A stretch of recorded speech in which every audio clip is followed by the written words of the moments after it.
Welcome back to WION World as One. Thank you so much for staying with us. My name is Manisha Koirala and here's what we've lined up for you on SpeedNews today.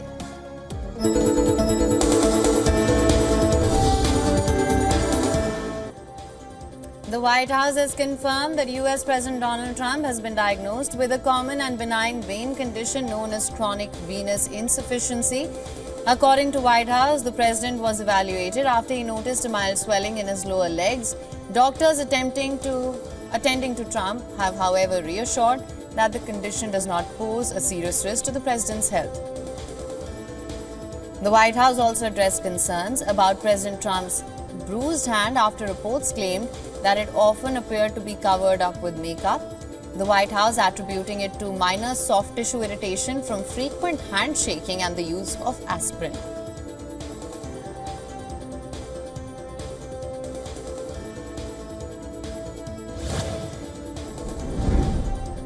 President Donald Trump has threatened to sue the Wall Street Journal after it published a report claiming Trump contributed a bawdy letter to convicted sex offender Jeffrey Epstein's 50th birthday album.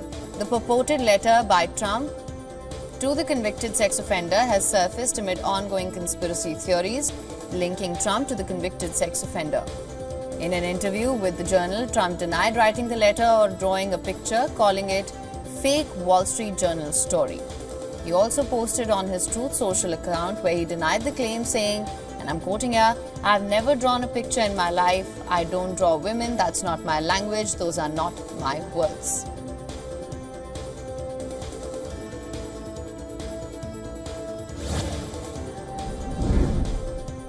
US Republicans have approved President Donald Trump's plan to cancel $9 billion in funding for foreign aid and public broadcasting, vowing it was just the start of broader efforts by Congress to slash the federal budget.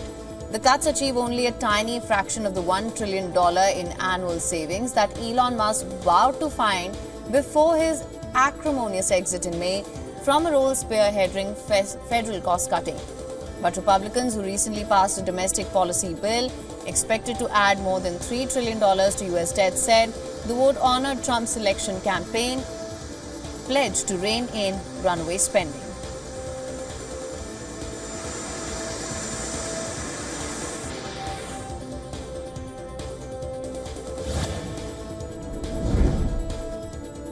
Brazilian President Lula da Silva has strongly criticized U.S. President Donald Trump's threat to impose 50% tariffs on Brazilian exports, calling it unacceptable blackmail. Lula emphasized Brazil's sovereignty, stating Brazil's refusal to take orders from a foreign leader. Lula's comments during a nationally televised speech were the latest in a series of tense exchanges between the leaders, with the U.S. president launching especially blistering attacks on the government in Brasilia. The tariffs on all products from Brazil are set to kick in on the 1st of August if the two countries do not reach an agreement.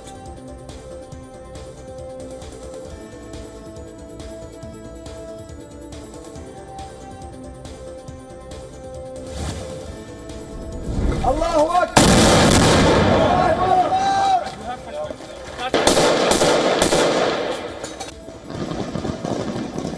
At least 594 people have been killed in southern Syria's Sweida province from several days of clashes and the deployment of government forces. The Syrian Observatory for Human Rights counted 300 Druze from Sweida among the dead, including 154 civilians, of whom 83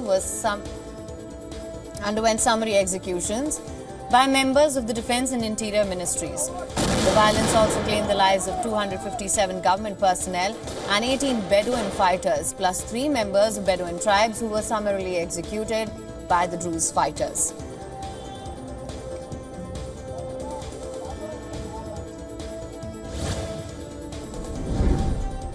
Israeli Prime Minister Benjamin Netanyahu has expressed regret over IDF strike on Gaza's Holy Family Church after a phone call with US President Donald Trump.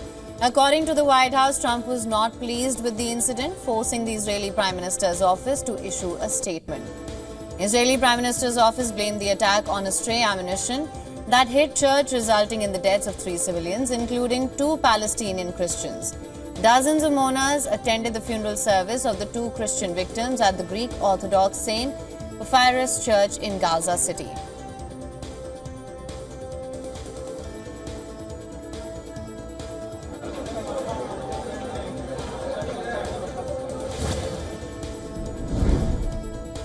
Dozens of people marched through Monrovia in a protest organized by the group Solidarity and Trust for a New Day, calling for accountability from President Joseph Bokai's government over economic conditions and alleged misconduct.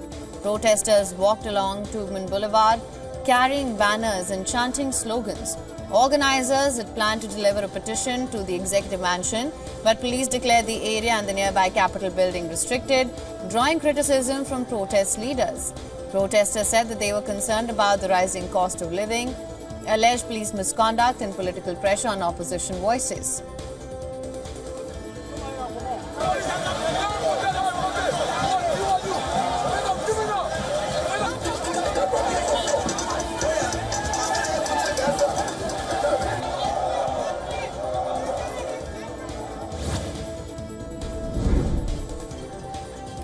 Thousands of healthcare workers and supporters marched in Buenos Aires to support the Garrahan Pediatric Hospital, protesting deepening cuts to Argentina's public healthcare system under President Javier Milei's austerity plan. The protesters, including doctors, residents and nurses and workers from other unions, demanded better pay and working conditions, carrying banners and slogans like salary adjustment now. Argentina's Health Minister Mario Lugones denied the funds were being stopped for the Garrahan Hospital. He stated that the government was reorganizing the system to put an end to legal scams and poor administration.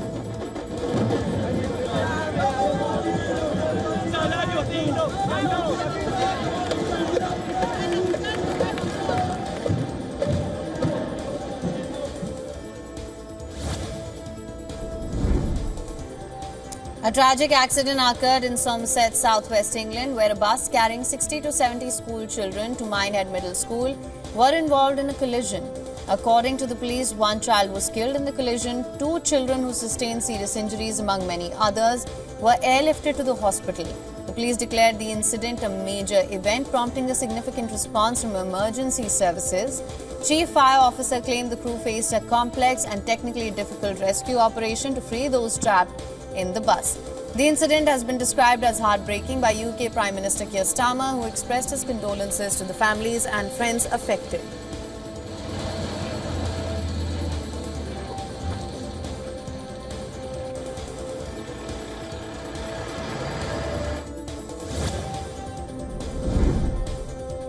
The US has designated the Resistance Front, the group behind April 22nd Pahalgam terror attack, as a foreign terrorist organization and specially designated global terrorist. The statement released by US Secretary of State Marco Rubio acknowledged the terror outfit as a front and proxy of Lashkar-e-Toiba, a United Nations designated terrorist group that is based in Pakistan. Welcoming the decision to the US State Department, India reiterated the need for global cooperation to fight terrorism.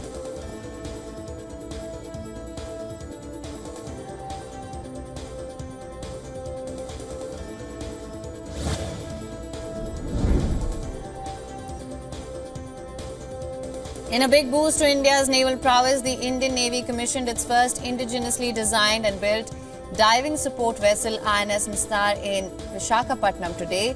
With indigenous content of over 80%, INS Nistar is supported by collaboration with approximately 120 micro, small and medium enterprises.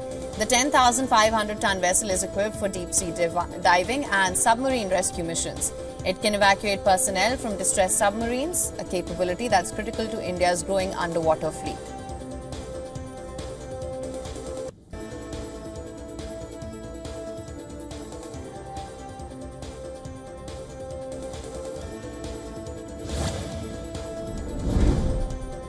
Japan's new defense policy white paper has drawn sharp criticism from North Korea, with a foreign ministry official describing it as a war scenario that justifies Pyongyang's nuclear program.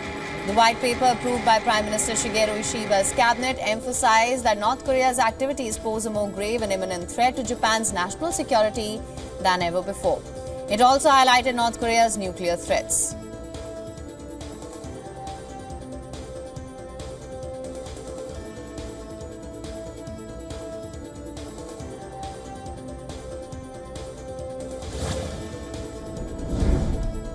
The UN Secretary General welcomed an agreement between Greek and Turkish Cypriot leaders to continue confidence-building discussions. This aims to ease tensions between NATO partners Greece and Turkey, which have been at odds for decades due to the Cyprus dispute.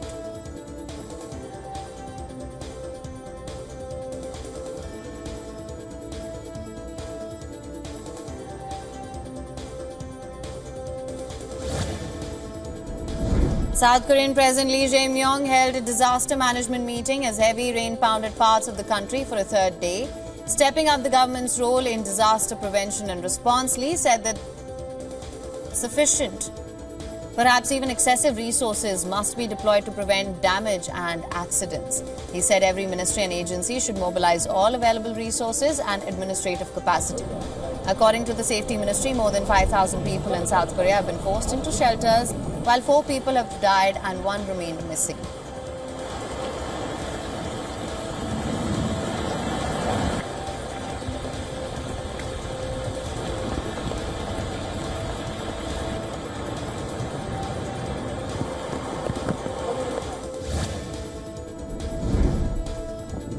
Spain's Guardia Civil has released footage of firefighters battling intense wildfires in Toledo, while authorities have evacuated dozens of people in Mentrida and Calipofaro. The fires have affected over 2,500 hectares of grassland and agroforestry areas. Meanwhile, eyewitness footage shot on Thursday shows air tankers loading water from the San Juan Reservoir in Madrid to combat the wildfires. The effort aims to contain the fires and prevent further damage to the region.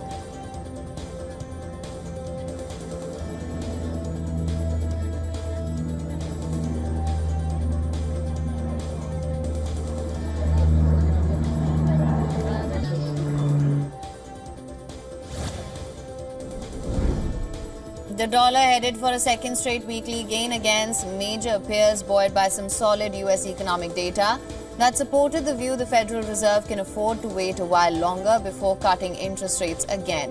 The yen remained on the back foot heading into upper house elections in Japan, with polls suggesting the ruling coalition is at risk of losing its majority, a development that would stir policy uncertainty and complicate tariff negotiations with the the dollar index, which measures the currency against 6 leading counterparts. However, the dollar index remains 9.3% lower over the course of the year.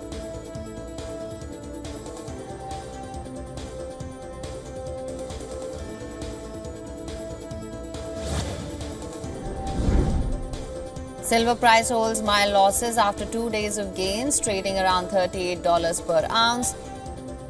Non-interest-bearing silver attracted some sellers as the upbeat economic data from the United States has dampened the likelihood of Federal Reserve easing monetary policy.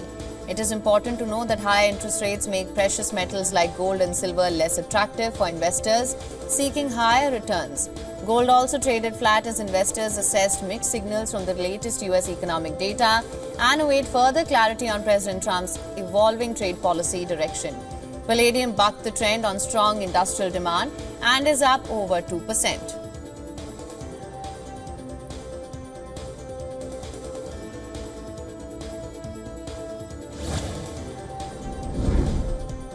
Oil prices were little changed after rising in the previous session as concerns over drone attacks on northern Iraqi oil fields will cut supply coincided with worries of potential demand declines and amid uncertainty in US tariff policy.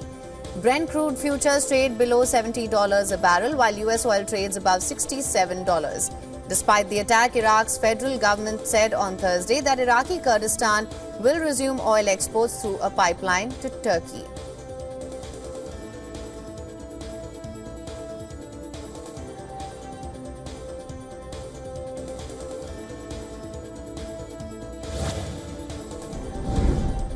Australian equities notched a record high as Asia Pacific traded mixed after Wall Street gains on the back of strong US economic data, reports and a slew of better than expected corporate earnings. Australia's main stock index just notched another winning week, signaling growing confidence in the market's momentum. Miners grabbed the spotlight after BHP Group reported record annual copper output, surprising analysts and sending its shares up nearly 2%. Continued strength in iron ore prices lifted heavyweights, while the whole mining sector rose on the back of strong sentiment. Locally, weaker job numbers sparked bets that Reserve Bank of Australia could cut rates as soon as next month, adding even more fuel to the rally.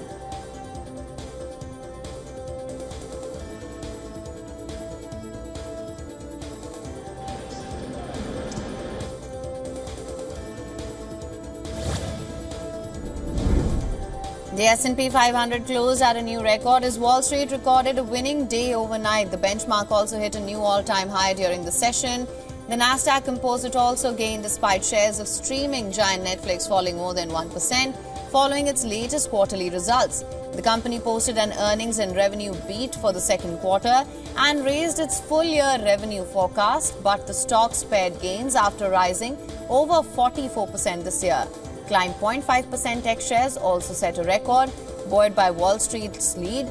Energy and banks closed higher too.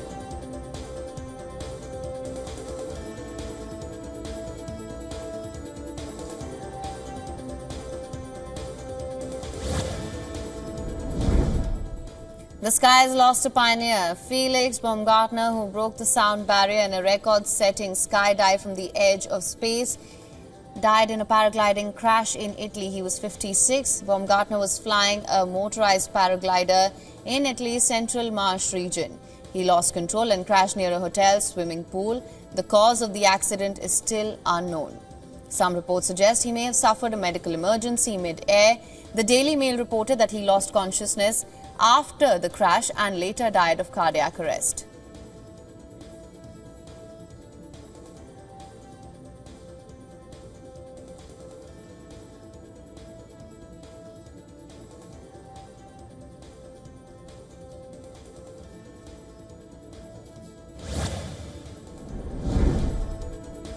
Indian star Manisha Koirala has been honoured with an honorary doctorate by the University of Bradford. The 54-year-old actor paid a touching tribute to her late grandmother, Sushila Koirala, calling her her first teacher.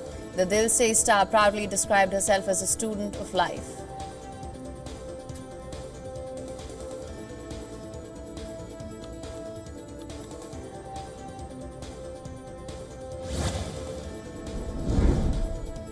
Monaghan is ready to bring the laughs. The actor has officially joined the star-studded cast of Little Brother alongside John Cena and Eric Andre. Directed by Matt Spicer, the movie follows a famous real estate agent whose world is turned upside down by his eccentric younger brother.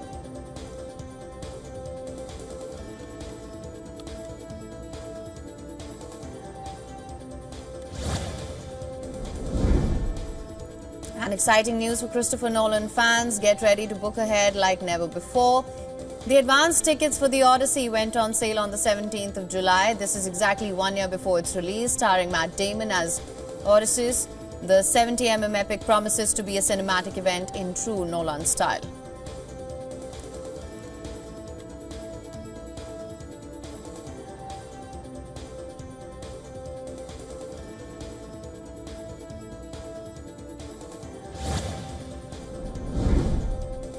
A tough night for country star Darius Rucker. The 59-year-old star had to end his Atlantic City concert midway after losing his voice on stage.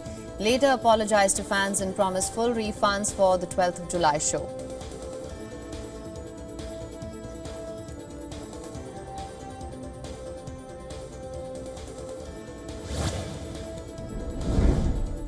Taylor Swift's father, Scott Swift, is recovering after undergoing quintuple bypass surgery. The 73-year-old had the major heart procedure last month.